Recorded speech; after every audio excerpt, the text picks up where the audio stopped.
Acts chapter 4, verses 23 through 31. And being let go, they went to their own company, and reported all that the chief priests and elders had said unto them.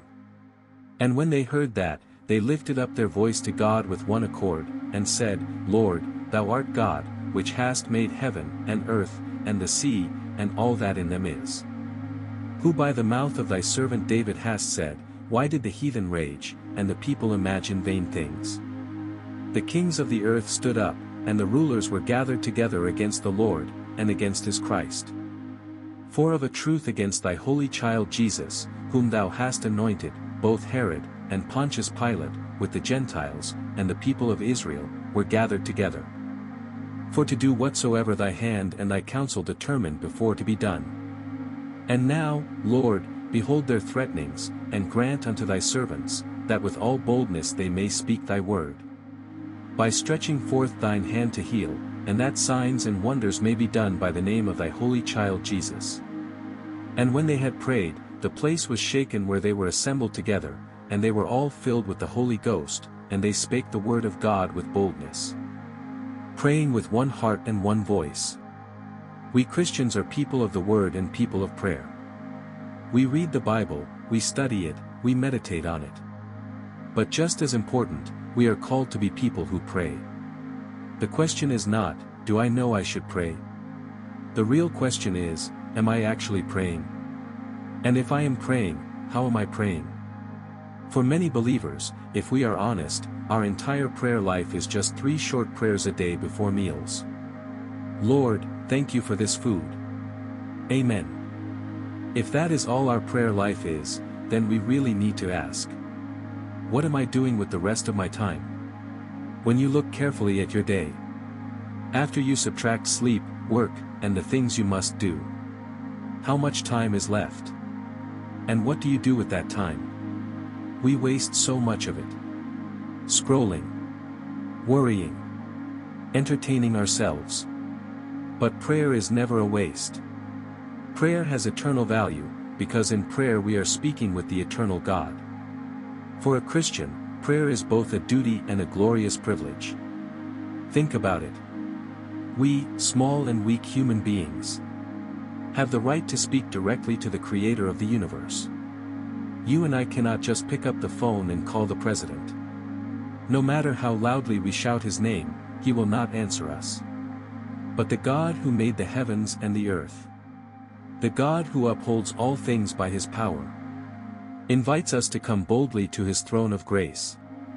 What a privilege! Many Christians see prayer as a burden. Or they turn prayer into something centered on themselves. One Carlos Ortiz once pointed out how we often pray. Lord, bless my house, bless my spouse, bless my kids. Oh, and bless my dog too. Ah, and yes, please bless my pastor as well. Amen. We say, for your glory. But deep down it is so often, for my comfort, for my success, for my plans. Prayer becomes like rubbing Aladdin's lamp. We think if we say the right words, God, like a genie, will appear to grant our wishes. That is the kind of religion Karl Marx attacked when he said, religion is the opium of the people. He saw a faith that was just an escape, a way to avoid reality instead of submitting to God. But Jesus is not our opium. He is our Lord. We do not come to him to just feel better for a moment. We come to surrender. We come to listen. We come to say, Lord, what do you want? What is your will in my life, in this situation, in this generation? In Acts 4 we see a powerful picture of true, God-centered prayer. Peter and John have just been released after being threatened by the religious leaders. They return to the church, report everything, and then the believers pray. Let's listen to how they prayed. They raised their voices together in prayer to God. Sovereign Lord, you made the heavens and the earth and the sea, and everything in them. There are 2 key phrases here. They prayed with one heart and they raised their voices. 1. They prayed with one heart. The Bible says they were of one mind. They were not arguing. They were not scattered in fear. They were united. After hearing the report of persecution, they could have responded in many ways. Let's run away. Let's fight back. Let's go quiet and disappear. But instead, they gathered and prayed together. Their unity was not just a nice feeling. Their unity was expressed in corporate prayer. This is what agreeing in prayer really means. This is the power of united prayer. In the book of Acts, after the Holy Spirit came at Pentecost, Christians regularly gathered to pray with one heart. When the church is divided, the first thing that dies is prayer. People stop praying together. Or they only pray for their own agendas. When that happens, spiritual power disappears. But when the church prays together, when families pray together, when small groups and teams pray together, hearts are softened, relationships are healed, and the Spirit unites us again. Maybe your family is strained. Maybe your ministry team is full of tension. Maybe your church feels divided.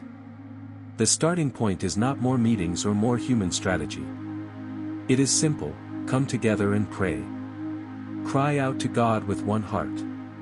2. They raised their voices to God.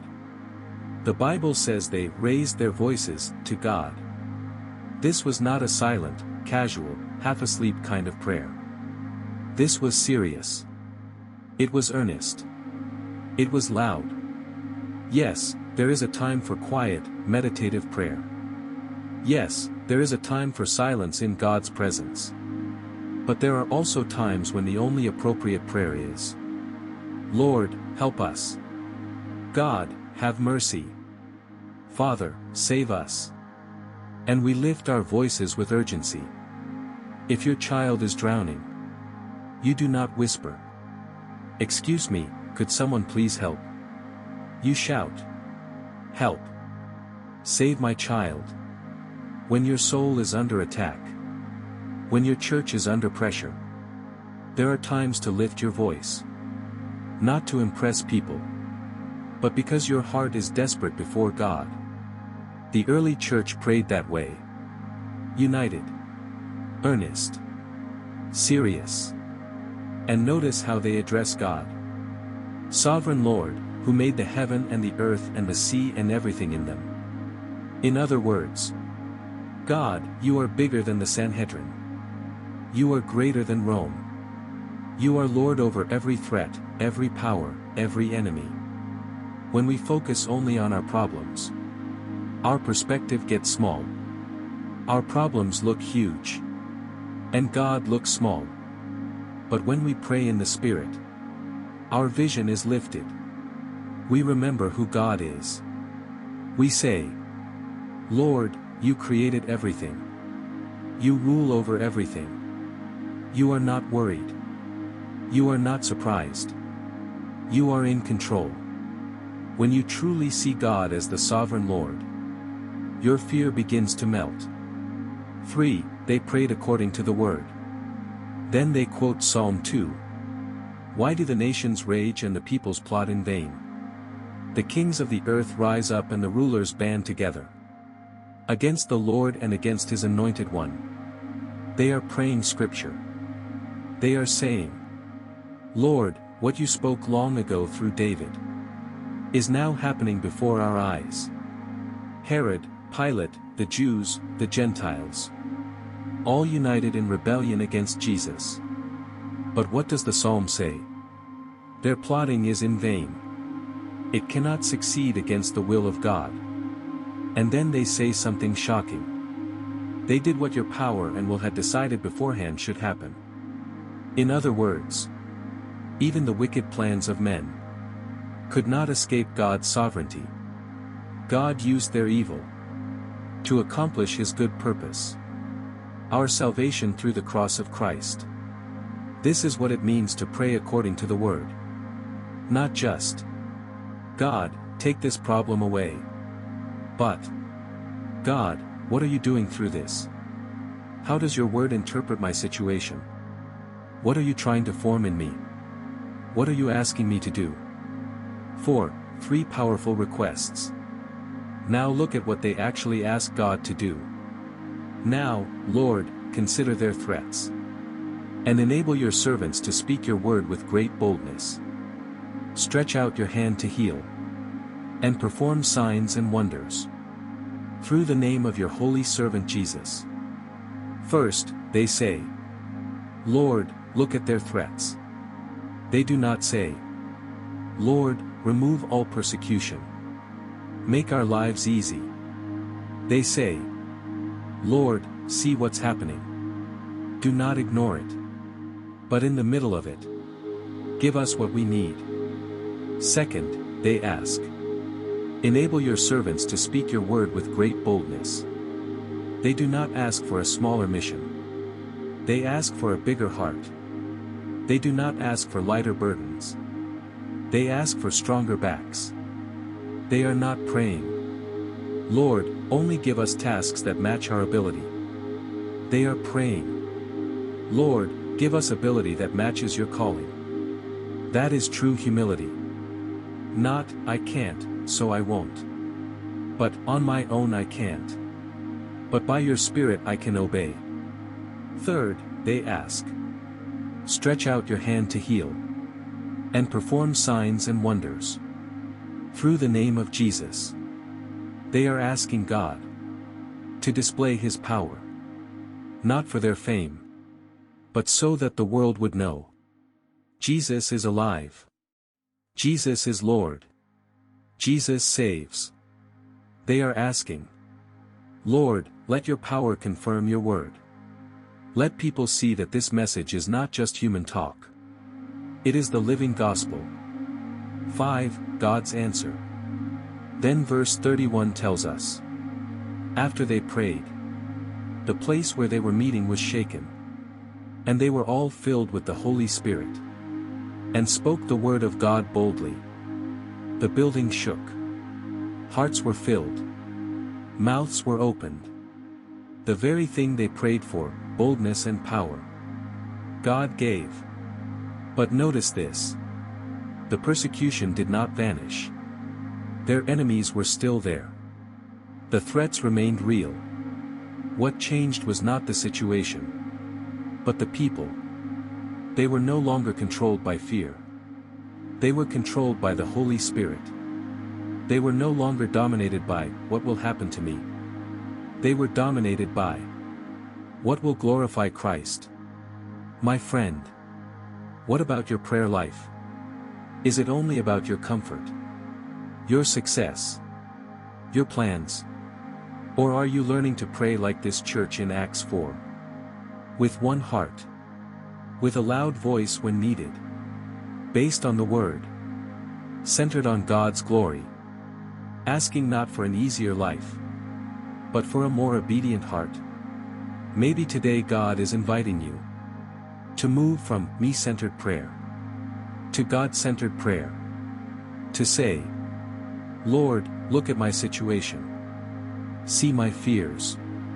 See my weakness. But do more than remove my problems. Fill me with your Spirit. Give me boldness to speak your word. Stretch out your hand in my life. In my family. In my church. So that Jesus would be exalted. May we be a people who know not just about prayer, but who pray. Who do not just ask God to bless our plans, but who seek His will, submit to His purpose, and experience His power. May we, like the early church, pray with one heart and one voice. And may God shake our lives and fill us again with the Holy Spirit and with holy boldness. In Jesus' name. Amen.